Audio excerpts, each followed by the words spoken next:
Hey beauties, how are you this afternoon?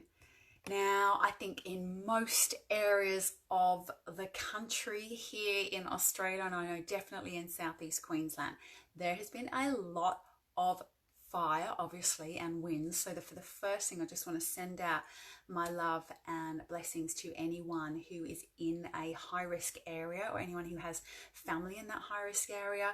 Please, stay safe and let us know that you're safe, and our blessings go out to you.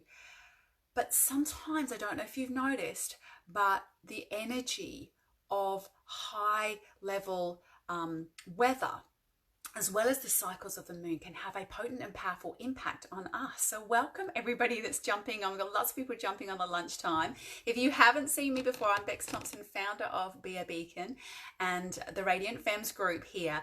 And my expertise is in helping women to really step up and make the impact that they want without having to compromise their health and well-being. And one of the ways that we need to do this is to be able to tune in and realize and recognize when we need to make some shifts and changes around supporting ourselves energetically in the weather and in changing environments. So the wind can be very discombobulating.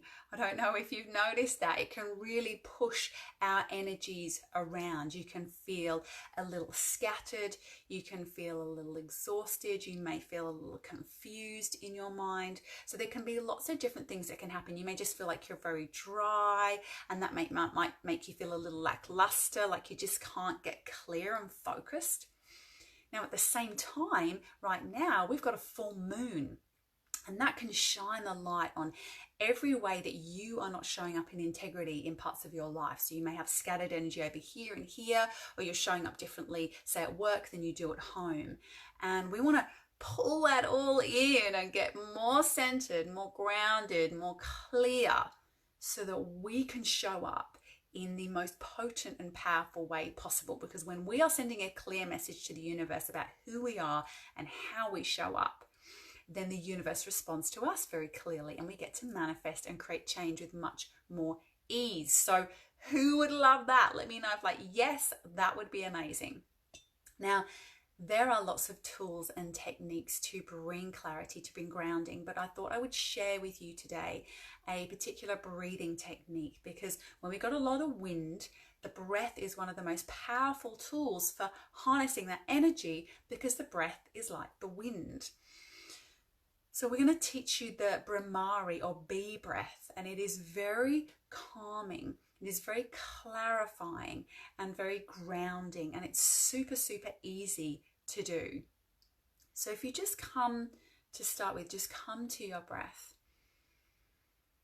and come into just an awareness of your breath right now without trying to change anything. And just notice the quality of your breath in this moment. Is your breath high in your chest? Is it deep and relaxed? Is it short or full? We're just noticing how you're feeling in this moment with the breath. So it's an important thing to do, because often with breathing or meditation, we try and go straight into it rather than giving ourselves time to just observe what is first and foremost. If we go straight into manipulating something or trying to change something, it can create more stress in the body and in the mind. So very important to allow an awareness and just an observation to start with. So now that you've just been following and listening to your breath, the humming bee breath is literally that. You create a humming sound, and you're focusing on the vibration of that sound in your throat, as well as through all of your sinuses in your head. So let's do 6 Brahmari bee breaths together. You breathe in through your nose normally, and breathe out through your nose.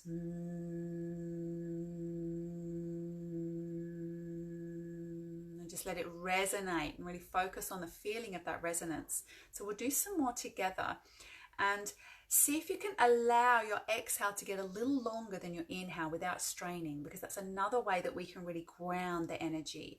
And feel as you're doing this, that as you breathe in, you're pulling in and harnessing energy, and as you breathe out through that resonance of the Brahmari bee breath, you're really getting this clarification and potency of life force in your body. You're getting very centered, very grounded. Ready? So let's do 5 more together. Breathing in.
And just notice how you feel after that.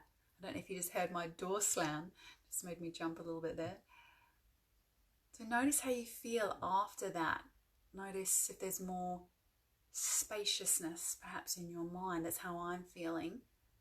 Feeling calmer, more expansive in my sort of physical self. Yeah, and a bit clearer. So this is a powerful breath. Pranayama or breathing practices in yoga are incredibly powerful. So please don't ever strain your breath. If you get to the end of that breath cycle out and you're having to gasp in, please don't get to that point. Just have the length of the breath and the rhythm that really works for you, and keep playing with that. So 6 is a great number of breaths to start with, and then just sit and notice how you feel. And then you can always do another couple of rounds, another couple of cycles. So I hope you enjoyed that. Let me know what that felt like to do the Brahmari breath, whether it's a breath that's familiar to you. Let me know if you use it and in what other ways it helps you. And if that was new to you, let us know below what that felt like just to do 6 B breaths. Love to always get your comments and feedback. And if you're watching this later, then check in and I will check back on the comments and answer any questions that you have around it. So enjoy the energy of this full moon.